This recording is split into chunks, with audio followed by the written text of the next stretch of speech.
is the most exciting fighter in the UFC and in mixed martial arts history, and I will not hear otherwise. He is the man who's coming off a win over Rafael Fiziev at UFC 286. Am I getting the number right? Yeah. Yep. Justin Gaethje. Justin, thank you as always for the time, man. I appreciate it. And let me start by saying congratulations, of course, on another amazing win, another amazing performance. Thank you. Yeah, it was. I'm enjoying the break, but yeah, it was a fun night. It was a fun night in London. Absolutely. Another incredible performance. I actually tweeted out after the fight, you had another bonus. That's 11 bonuses and 11 UFC fights.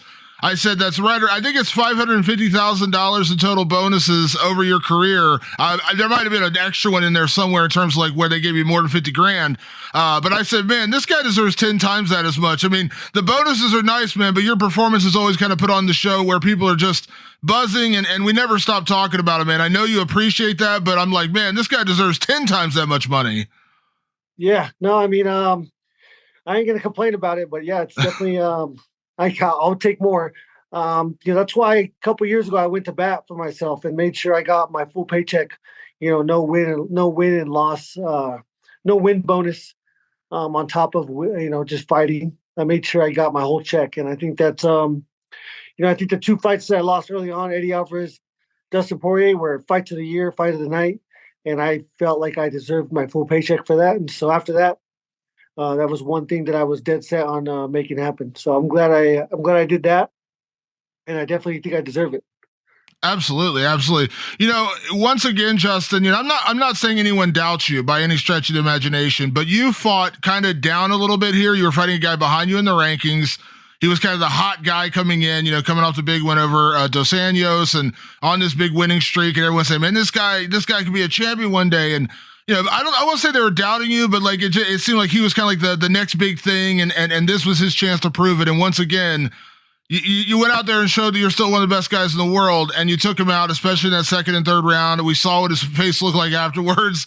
I know you made this statement at the post-fight press conference about he wanted to taste blood. Well, he tasted his own blood. So I don't know. Do you still get enjoyment of going out there and just kind of like, I'm still here. I'm still one of the best guys in the world. Yeah, that's definitely. It feels good. I certainly was being doubted, by a lot of fans, and then certainly by the bookkeepers, to have me as such a big underdog. I'm glad the people that believed on me were able to get such a big return on their bet. Yeah, I'm not gonna name names, Justin. I'm just gonna say this. I picked you. I'm not patting myself too hard on the back here, but I picked you, Justin. I'm just saying. Yeah, I mean, it's a crazy sport. You're really only remembered by your last performance, and my last performance was subpar. So I understand, that mindset or that way of thinking, but, I believe in myself. I believe that I'm the top echelon of this sport in this weight class. And, sometimes you got to go out there and prove it. Yeah. Can I assume, I'm not, obviously we're going to look to the future, but can I assume like when they came at you with Fiziev, like you didn't blink, you didn't bat an eye. I know you've never been a guy to turn down fights, but again, like it was a little bit, higher risk, lower reward, because again, technically he wasn't, ahead of you in the rankings. He wasn't near you in the rankings. He wasn't as established of a guy. Like if you fought Poirier, you fought Conor, you fought certain guys, there's name value there. There's kind of like an established veteran name there. I just can't imagine you blinked when they said that name and you went out there and proved why. Yeah. No, not necessarily. It's definitely, it was definitely a concern. It was a big risk. At the end of the day, a loss to the number 6 guy is different than a loss to the number 2 guy. But with the loss to Charles Oliveira, I felt like, it was the rightful thing for me to do, is to fight someone ranked behind me. And I thought Rafael Fiziev was the perfect matchup. Not only did I think that, my coach, I didn't believe it as much as my coach did. When my coach was talking about it, he's like, "This is the fight. You're gonna be able to piece him up." And I was like, "Really?" And yeah, with all the hard work and, just trusting in my skills, I was able to go in there and do just that. Absolutely. Can I ask, Justin, you share fight cards with teammates all the time. I know you fought, with Rose Namajunas, of course, this one with Kamaru Usman. Is it like, are you able to separate yourself when you go out there and you get such an emphatic win, big moment, great moment for you personally, but then your teammate fights next and they lose, and you could say even maybe a little bit controversially, I thought the fight should have been scored a draw, but I'm not getting into like the fight, the decision, but at the end of the day, you have to watch your teammate, suffer a loss, and it's a tough moment. Are you able to like still enjoy the win, or is it always a little bittersweet when you have to perform with your teammate and like you get a win and they get a loss? Yeah, I mean, I wouldn't say it's bittersweet. I mean, it was sweet, is what it was. But watching his fight and then talking to him after, I mean, it definitely it brings you back down to earth, which is something that you really need after a win like that. I mean, it's really easy to get caught up in all the hype and believe in things that aren't necessarily true. I mean, I went in there, I was perfect for 15 minutes, and now that's over, and I'm gonna have to do it again, maybe for 25, but certainly for 15. So you really just take it in stride. I mean, it sucked. You you're disappointed that your teammate didn't win, but ultimately I was ecstatic that I was able to come out of there unscathed mostly, and then with the win. Yeah, absolutely. After the fight, Justin, you said something interesting because, leading into the fight, I mentioned, the most exciting fighter in the history of the sport, and I totally agree with that statement. But you also said, that, you're coming towards the end. You said, I'm going to make one last run at this title. Is that something that was on your mind, like, more recently? And give me a sense, like, is it, I'm not going to peg you down in a number or anything, but, like, is it just Yeah. this? Like, is it making one last run at the title and that's it? Or how are you looking at No, this? no, I think I've never thought about it. It wasn't something, it's just the fact of the matter that, I would say by 37, I would like to not be doing this anymore. I'm 34 now. And so, yeah, 3 years is a long time, but in the grand scheme of things, it's not that long. I've been doing this for 12, 15 years. And Yeah. so ultimately it is the back end of my career in this sport. That's just the train of thought that I had. We're so emotional after these fights that I wouldn't believe anything that we say for a week. But yeah, it was just my thought process after. Like, I'm not going to be here, forever. So I'm glad that you guys are here to enjoy this with me. I was really talking to the fans in that moment. Yeah, absolutely. So, because when listen, I'm still a fan too, Justin. And when I heard that, I was like, oh no, we can't be losing Justin anytime soon. So, when you say that, like, it's in the moment, it's not like, hey, I got 2 fights left, anything crazy like that. Like, you're talking, Yeah. this is, I mean, obviously everyone has a time limit, right? Like, everyone has an expiration date, but this is not like I got 2 or 3 fights left in me kind of thing. No, no, I think it was more of I've been a huge fan of the sport. I've followed so many athletes, and I've seen examples of people fighting too long, people quitting too early, people stopping just in the right moment. And I'd like to fall in that just the right moment situation.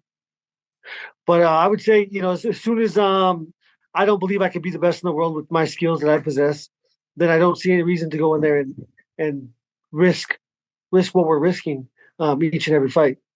Yeah, obviously, and I said, when you go through a fight with Justin Gaethje, it's like a car crash. We've heard that analogy all the time. I use it constantly when I talk about your fights.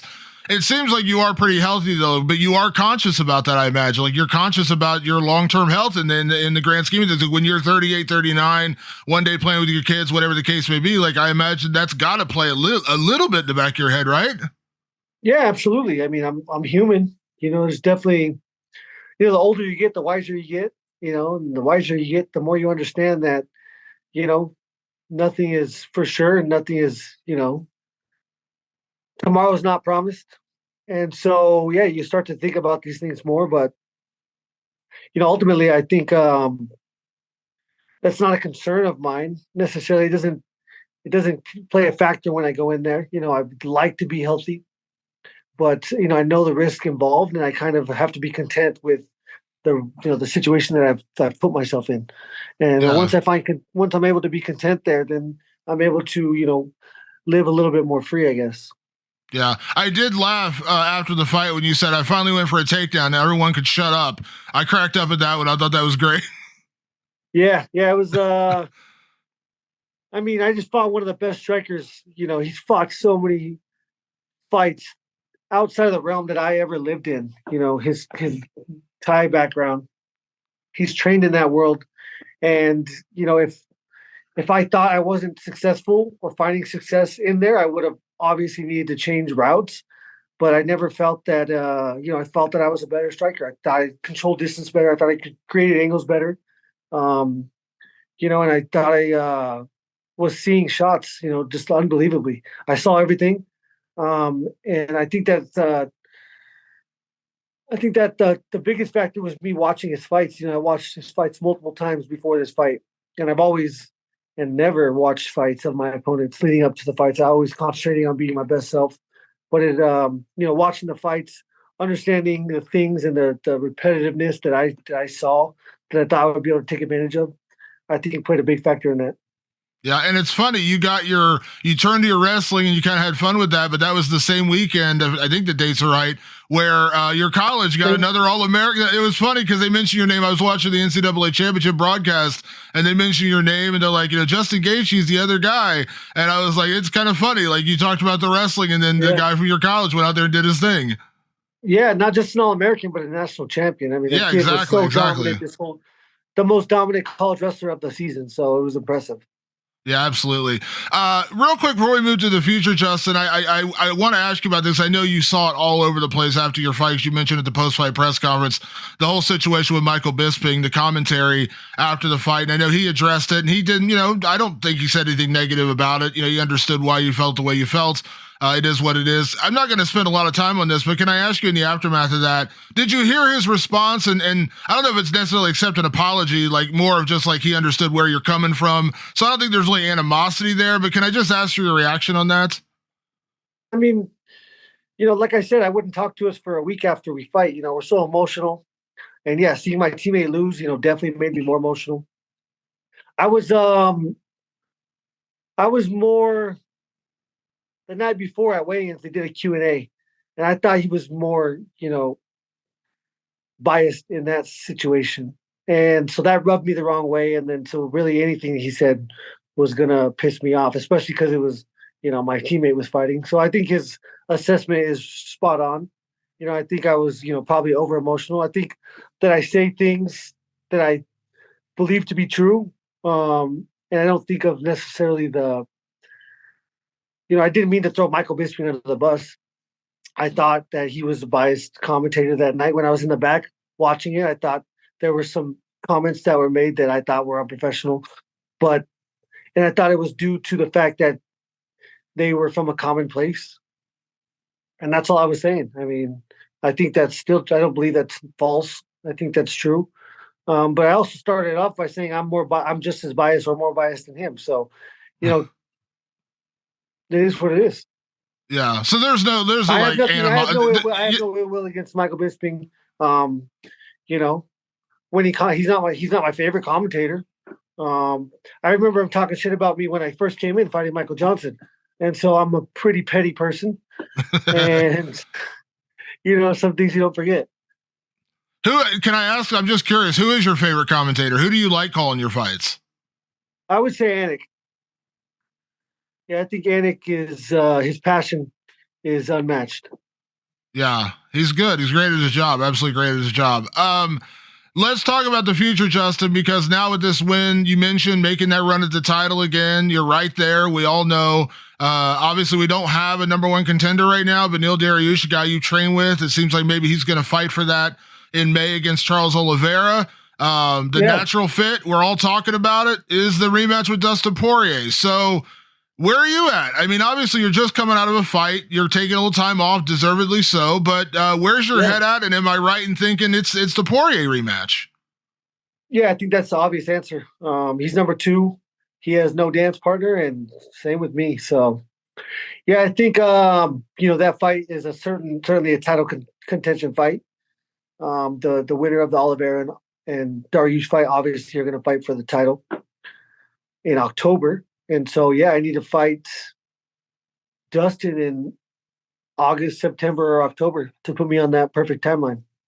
Yeah, I assume, because I know you guys have trained together, and if you want to talk about a guy who has nothing but glowing things to say about you, Beneil Dariush raves about you every single time I talk to him. Can I assume you believe if he wins, he deserves that title shot? Oh, like I said, for my circumstance before, if he wins and doesn't get the title shot, then we riot. Yeah, absolutely. So let me ask you, this Poirier rematch, like it feels like a lifetime ago at this point, but we still remember that fight. It was such an incredible war. And you mentioned it was a little earlier in your career in the UFC. How can I ask, like, obviously we always talk about you being an exciting fighter, and every time Justin Gaethje performs, it's must-see television, all those kind of things. So those are all absolutely still true. But how much different do you feel as a fighter now versus the first time you fought Dustin Poirier? Yeah, I mean, I feel, I would say night and day. Um, I used to be very emotional. I used to think I needed to build up this anger to go in there and be the person that I needed to be. And, through all the experience and all these fights, I've understood that it is who I am. My athletic ability, my intuitive ability to again, operate in the chaos and control the chaos, I think is something I've really um, been able to hone into and understand that it's something that allows me to be the fighter that I need to be. But yeah, I think we're both different fighters. Obviously, that was 5 years ago.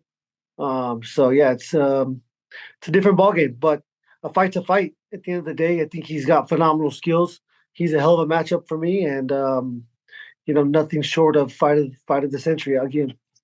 Absolutely. I know that every fight there's going to be different motivations. And again, you said this to me before about like kind of cutting out the emotional element of it, like in terms of not allowing yourself to get overly emotional about fights. That's a big thing you work with Trevor Whitman and the guys on. And I wouldn't say like you had like a bunch of animosity with like Michael Chandler necessarily, but there was a little bit, going back and forth and things. Like, do you feel like it would be a different approach with Poirier the second times around in terms of your emotion? Because I don't think there was necessarily bad blood, but you do have a loss to the guy, and I know you want that back. Yeah, I don't think the emotions I'm speaking of, they never have had anything to do with the opponent that I'm fighting. I don't allow them to control my thoughts or emotions. That's my number one goal in life, is to never let that not be out of my control. So I think it's just I'm more professional in the way that I approach this whole thing. I don't think anything he says or does, or anything I say or do, will contribute to the way that I fight that night. I think I've obviously experienced in the Tony fight, in this last fight, in the Edson Barboza fight, the mindset and the emotions that I need to approach it with. I made a huge mistake in the Oliveira fight, allowing that to just go out the window. And I'm human, and I allowed it to affect me. It is what it is. I wish I could have that one back. That's the one that I wish I could have back, because of the way that I fought. I still have never watched it because I would never recognize myself in there. And yeah, so it's a crazy game that we play. Sometimes you get caught up, and you really have to be in control at all times. Before it's all said and done, Justin, you talk about fights you want back. Would the Oliveira one be the one you want the most? Like before your career's over, one more time with Charles Oliveira. Yeah, I would say so, but it's more of like an impossible scenario where I want to go back to May of 2022 and fight him for the belt on that night and make better choices. That would be a better answer. Yeah. So now with Poirier, you said, you're not a guy who sits there and studies tape and you seriously, you sit there and like break down your opponents. You more focus on yourself. Can I ask, have you seen Poirier's recent fights in terms of the fights with Conor and the fight with Chandler? Have you watched those or did you pay much attention to those? Yeah, I'm a big fan of the sport. I always watch those fights. I would say that was a big factor that I may change this last fight. I watched a lot of Fiziev's fights. I watched them on the way to sparring. I watched them sitting at my house, just hanging out. Me and Trevor watched them together. And so that was a big change that I made this camp. I really wanted to take that approach and understand more so what I would be facing rather than just concentrating on myself. So yeah, I think that approach has helped me a lot. I think I will rewatch a lot of his fights, but I've certainly watched all of them so far. Yeah, and I said this before. When we see your fights, and we see we get Justin Gaethje, Dustin Poirier too. No one needs to say anything. We know what it's going to be. We know it's going to be an amazing fight of the year, all those kind of things. But when you look at that, like, do you feel like this one is going to play? Obviously, you're going to play it out much differently in terms of the win. But I mean, when you look at his style and you look at where he's improved and where you improved, do you feel like it's not even necessarily it's going to be a great fight? We know it's going to be a great fight, but like, do you feel like you do have a lot more advantages over him now than maybe you did 5 years ago? Because you guys like improve and you get better and things like that. But he's still a great boxer. He was a great boxer back then. You were a great wrestler and kicker and boxer in your own right back then. You just improved. So do you feel like you've made more improvements than he has when you look at your recent fights? Yeah, I mean, I can't say that I have an answer to that necessarily. I think fighting is such a crazy game. Um, and it's such a short amount of time. It's 15 minutes or 25 minutes in time. The amount of minutes between now and the time that those 15 or 25 minutes transpire, it doesn't matter. It doesn't. It's not a factor. Um, I think that obviously I'm much better fighter than I was when I fought him last time. I think I'm the same fighter. I think I'm just using the skills that I have in a different way. I think he's also just a better fighter with the confidence that he's gained from finishing McGregor twice. I think it's styles make matchups, and I think it's a hell of a matchup. It's a southpaw versus an orthodox fighter. I haven't fought a lot of southpaws in my life, and naturally, you don't fight a lot of those guys. He's a true southpaw, and so yeah, it's a different fight. Yeah, and it just seems like it's natural. Like I know he's responded on social media. Seems like he's into it. We're all into it. I think at this point it's just a matter of it getting made. Is that? I think this is like it's all you've done the matchmaker's job for them. Yeah, I would think so. You can't force anybody to fight. I'm not saying that he doesn't want to fight me, but he probably doesn't need to ever fight again with how much money he's made. So I don't know. I think he'll take it. Some people around me think he won't take it, but all I can do is focus on myself in that regard. I was a little surprised. Maybe you heard this because just what goes around the sport. I was a little surprised when Beneil Dariush won his last fight and he called for the Dustin fight, and it seemed like a natural number one contenders fight with Dustin coming off the win over Chandler and McGregor, and then obviously with Beneil on the run he's on, and Dustin said something. I don't want to put words in his mouth. Something extends up like he wasn't interested. He was interested in bigger fights, bigger names, things like that, and that to me kind of frustrated me. It's like, well, what are we after? Like, if it's just about money, great. I have no problem if you fight for tons of money. That's great. You're a prize fighter. But obviously, Beneil to me was the guy to go through to get the title shot. Is there maybe a little bit of concern? I mean, I'm not going to try to put words in your mouth here, Justin, but is there concern that maybe Dustin wouldn't take this fight?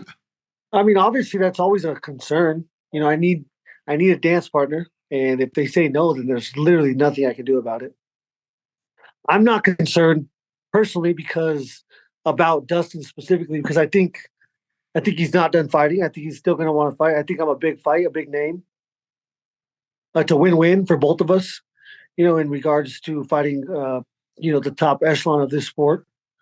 And so I don't think that I think I bring more to the table than that specific matchup at that time.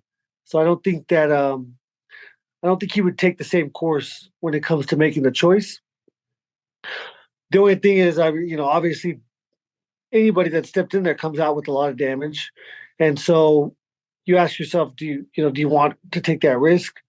Do I need to take that risk? And I can't be sure that the answer is yes, but I hope so. Yeah, absolutely. And I said this right after your win. I said it on my podcast, Justin. I said that there are a handful of fights that can headline a pay-per-view that don't have a title on the line. Listen, I know the UFC is going to make that decision. I'm sure you're going to be fine with it, but this needs to be 5 rounds, I feel like. I don't know if it'll go 5 rounds, but I feel like it needs to go 5 rounds, or it needs to be 5 rounds. And I feel like this is the kind of fight that can headline a pay-per-view. Am I right in my thinking? I don't completely disagree with you. I think, yes, that is the case. However, I prefer 3 rounds, because it's, 10 minutes less of fighting. I get paid pretty much the same amount, no matter if it's a 3 or 5 round fight. If they were to break what I make into thirds and then add 2/3 on the end, and pay me that, then I'll fight 5 rounds any day. I think it would be worth it then. I think the most dangerous rounds are the 4th and 5th round, but I also think that's when the elite caliber of fighter is, or the better fighter is more obvious. So I can argue both ways. My coach wants 5 rounds. If this last fight was 5 rounds, there would have never been a dispute on the win or loss. I believe I won all 3 rounds. However, the first 2 rounds were technically close. So yeah, that's always a risk. 3 round fights are dangerous when it comes to the scoring criteria. Yeah, absolutely. Well, not that it matters at this point anything, but I thought you pretty clearly won rounds 2 and 3. If you want to argue around 1, sure, but 2 and 3 were definitely yours. I didn't really see a controversy there. Not that my opinion matters much, but I didn't really see any controversy in the second and third round, especially. Yeah, I mean, he's so fast, and it's hard to distinguish the thud that bodies make when they collide. Hitting an elbow probably sounds very similar to hitting a head. Two shoulders colliding sounds very similar to a head getting hit. But hard to distinguish what is actually creating damage, what's landing clean, as opposed to what's landing on the shoulders or getting blocked by elbows. And so I see how the human eye can tell you that he's creating and forcing these collisions. But when I watch it, I see myself not getting hit pretty much at all, or like the body shots. He never really landed a super effective body shot. I never felt my body get compromised in there. But again, how can you tell somebody? How can you tell anybody that when Yeah. it looks like it hurts? Yeah, absolutely correct. No, you're absolutely right. You mentioned the timeline again. Right now you deserve a little, downtime. Now obviously with Islam expected to fight in October, so you're saying August, September, October. Like, is there would there be a perfect timeline for you to fight, or is it just a matter of you want to be close to the Islam fight so you can time it in terms of getting a title? Because obviously you beat Dustin Poirier, it's a title shot. I mean, I don't think anyone would debate that. And obviously with the winner of Beneil and Oliveira seemingly like the other guy to get the fight in October. So do you have an ideal timeline for fighting again? I mean, I would say October. However, I really don't want to go to Abu Dhabi. As much as I love being in that place, I was there during COVID, so I'm sure it'd be different. But 11-hour time difference, I would like to avoid. However, if that's the situation that I'm going to deal with, then I'll be happy, to make it happen. I need to be on the same timeline. I need to fight the winner of the fight in October. So whether that happens in October, September, or August, September, or October, then I think it works out just fine. So I would say any of those months, ideally, and it could even be November, December, because there's after that fight, there's still going to need to be a clear contender, and I think that fight would do just the same if it was after. Yeah. Well, you fought in Abu Dhabi. You also just traveled to England. Like, I'm sure it would be nice to just fight in Vegas, right? Like, just to go to Vegas for a fight or something, right? Like, not have to deal with not have to deal with all the travel. I'm pretty due for a Vegas fight. Yeah. What do you listen? I'm just playing matchmaker. I'm sorry. Go ahead. That's one of my favorite spots to fight. It's the fight capital of the world to me, and I love being there and being in that atmosphere.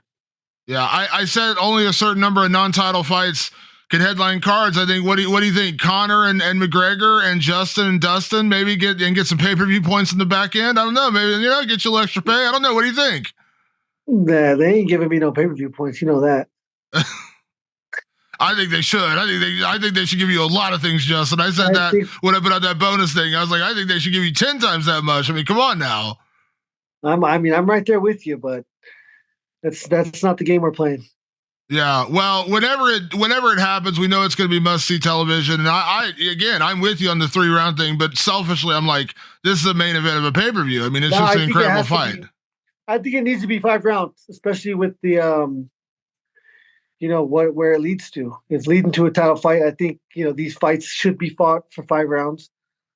But again, I need to be compensated for those two rounds. Absolutely. No, you're absolutely correct. And I think those are little things that get lost in the conversation, right? Like we talk about main events, 5-round fights. We don't think about the extra, what goes into what you're earning for those 5-round fights like that. Those are little things we don't really think about. They give you $25,000 extra for 5-round fights or main events. I don't even know if you're a co-main event for a 5-round fight, they might try to not even give you that. But as much as bad as it sounds, that 25,000 isn't enough. It ain't enough.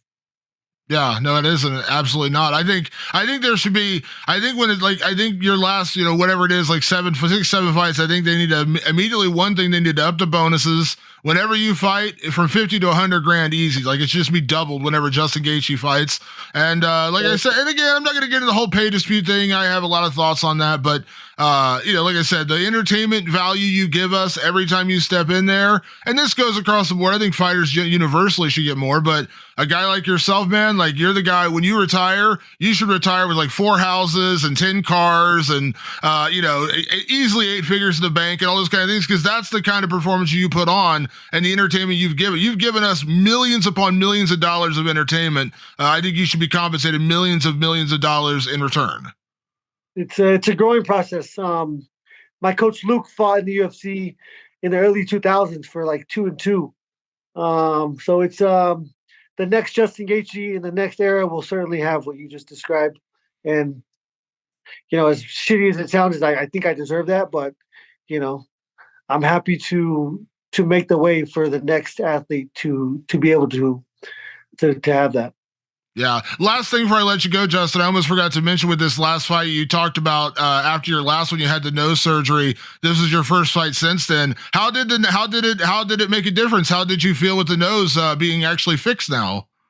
Yeah, I mean, I made a lot of choices this fight to put myself into the position that I needed to put myself to be perfect. The nose was a big one, and I think it helped in my training sessions. I think it helped me gain the capacity that I needed to gain. And yeah, I felt amazing on fight night. I felt amazing leading up to fight night. Obviously, your body's so torn down and broken down from the training camp. But when you take that week and it's just concentrating on cutting weight, really, you're not banging elbows, banging knees, getting hit. I was able to really, enjoy being in such good shape. And I think that came mostly from my nose. Yeah, well, that's awesome to hear. Justin, thank you so much for the time, man. I really do appreciate it. Hopefully next time we talk, it's when the fight with Dustin Poirier is official for later this year again. I think it's the only one that makes sense, and I think it's just a no-brainer at this point. I don't want to put the cart before the horse, so to speak, but I think we all know that should be what's coming. So thank you for the time, and I want to say it sincerely, like, thank you for the entertainment, man. I don't think we said it enough. When you go out there and put your body and brain on the line every time, and we talk about being the most exciting fighter in the world, man, thank you for entertaining us, man. It was another amazing fight, and I personally can't wait to see you fight again. Yes, sir. I appreciate it. Just know that I absolutely love it, so don't worry about me. I appreciate it, Justin. We'll talk soon, all right? All right, later, man.